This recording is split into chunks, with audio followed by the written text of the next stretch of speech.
Welcome to the first installment of Creepypasta Radio.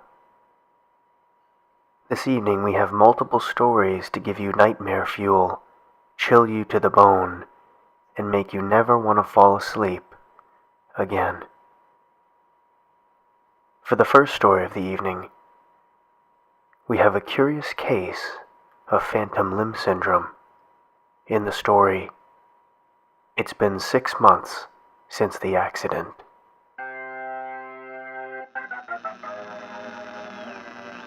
It had been 6 months since the accident.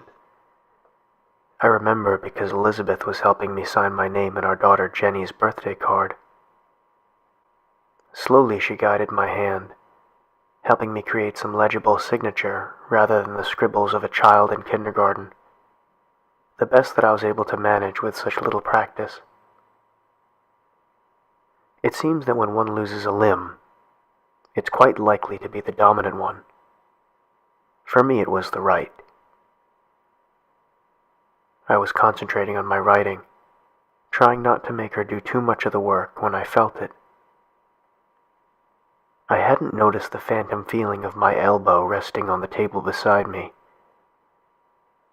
By this point, I'd almost gotten used to it, although the pain would sometimes still wake me.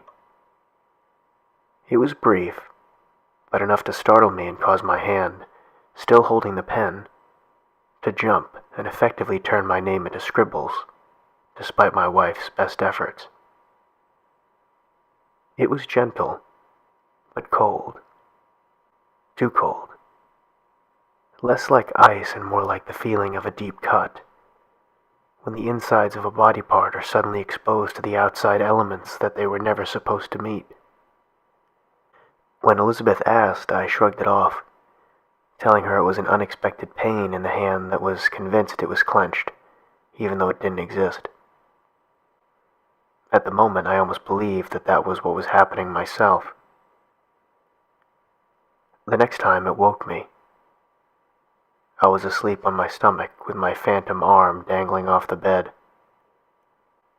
I've slept like that as long as I can remember, and when I first felt it, I thought that my hand had fallen asleep, causing the pins and needles sensation. When I tried to open and close my hand, I awoke, remembering in a sleepy haze that I didn't have a hand to open. Yet the cold feeling remained. This time it stayed a while, and I could make out the distinct feeling of fingers on my skin. I tried to shake my hand but couldn't. I pushed down with my left hand and shifted to roll over onto my back, yet the feeling remained, still as defined, and I wondered how long this invisible hand had held me. I shook my wife awake and explained, but she was convinced that it was simply part of the process. She held me and talked to me in her cooing, comforting voice, until one by one the fingers lifted, releasing me from the torture of the cold. Feeling it reminded me of the accident. There was a blizzard, and Elizabeth was driving. As a truck approached, the car slid, and she tried like hell to control it, but it seemed to have a mind of its own. I grabbed the wheel, spinning the car until it came to a stop. Then the truck hit us. My arm was mostly severed at the time of impact, but my wife and daughter were fine. The feeling of blood escaping you chills you to the bone, and that was exactly what I was feeling while in this creature's grasp. For months it happened, with no warning or reason. The doctor said it was just the phantom limb, that it was to be expected. No one understood that something was wrong. Sometimes it would last days at a time, and those were the days when I would stay in bed watching TV, trying not to focus on the hand around my wrist, trying not to think of the thing that was holding me. Sometimes its grip would loosen only to tighten again, as if the hand that didn't exist was sore from holding my hand that didn't exist for so long. Then one day it stopped. For a month or so, nothing happened at all. I'd gone from living with an unknown entity at my side every day to finally being free. We lived it up during that time. We went everywhere, from Grand Canyon to Disney World. It had been forever since we had the opportunity to spend time as a family again, and we enjoyed every moment we had, grateful to have suffered only a small loss. We had opened the cafe again, and my wife was doing what she loved. My daughter and I were at the cafe. It was closing time. She and I sat at a table outside while Elizabeth closed the register, chatting about the upcoming middle school dance. My wife joined us and locked the doors.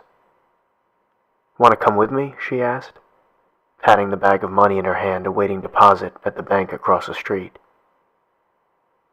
Jenny jumped up, eager, no doubt, to get one of the suckers from the candy dish that the bank kept at its counter. "I'll warm up the truck," I said, fishing my keys from my pocket. My wife nodded in approval and walked me to the truck, kissing me on the cheek through the window after I entered, and again on the glass after I rolled it up. They headed down the length of the truck, and I turned to check the mirror when I saw it. A truck barreling down the road, heading straight for my wife and daughter. I screamed her name and threw the door open, when the hand that wasn't there was suddenly jerked to the opposing side of the truck, holding me in place as I kicked and screamed. The kiss on the glass of the window was the last I ever got, and the hand never let go again. Now, wasn't that frightening? Think of that the next time someone feels like they're holding your hand, because sometimes that someone isn't there. This next tale Calling all survivors, will make you think twice before answering a text from a loved one. We present to you instant messaging.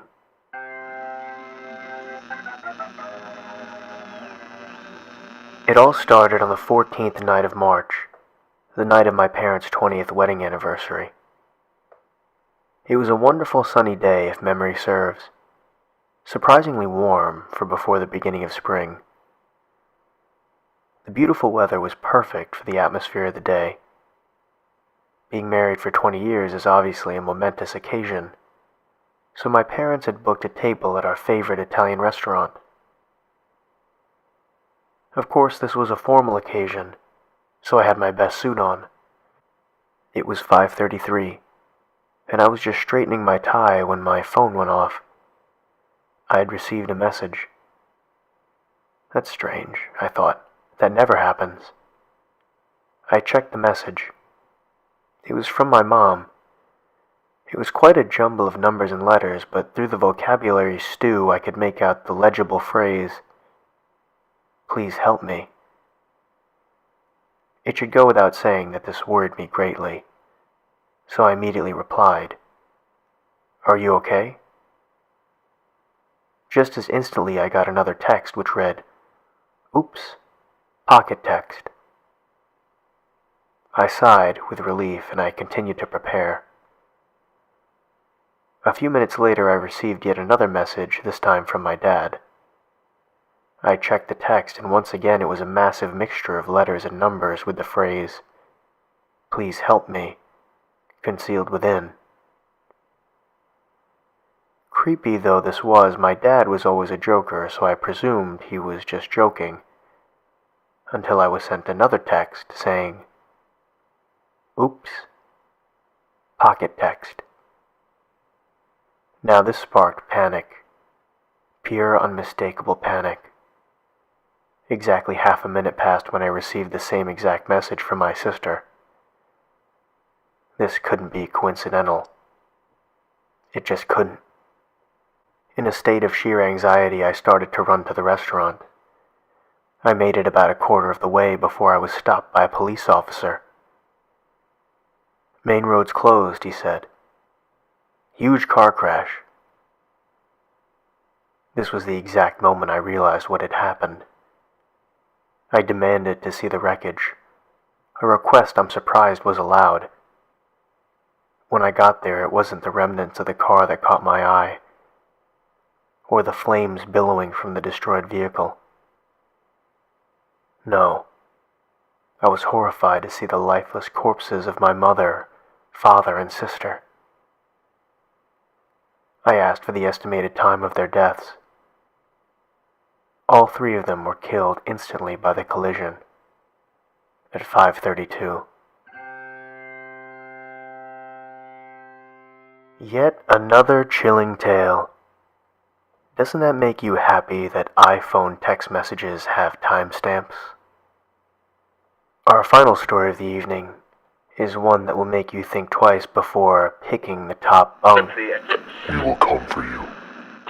We present to you Roommate Troubles.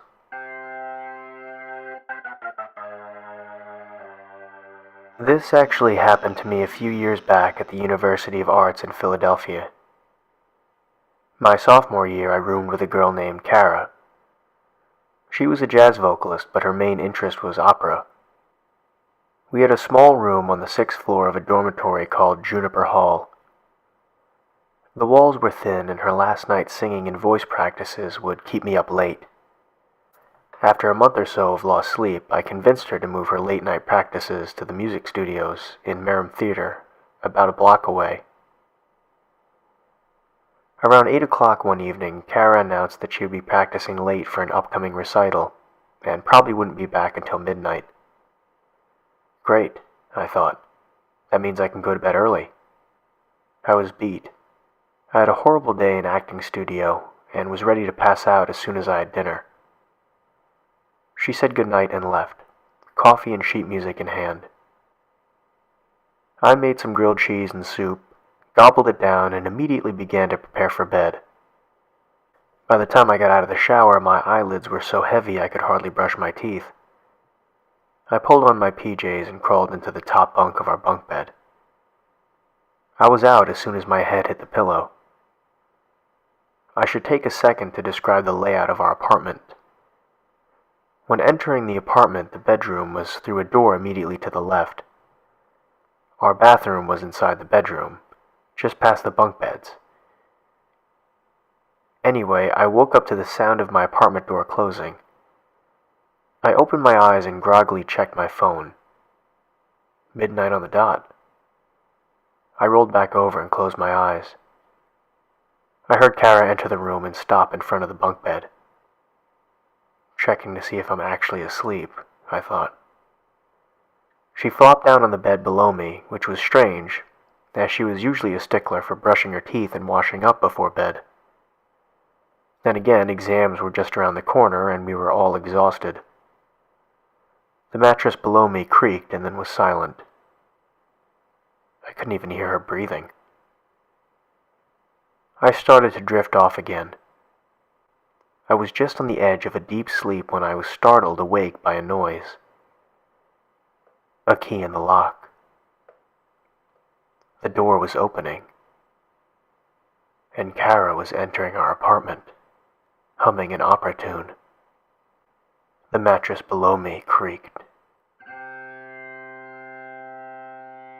Roommates, right? I sincerely hope that you enjoyed this installment of Creepypasta Radio. Calling all survivors. You are not alone. Stay safe. We will come for you. We'll see you next time. But for now, sleep tight, and don't let the bed bug.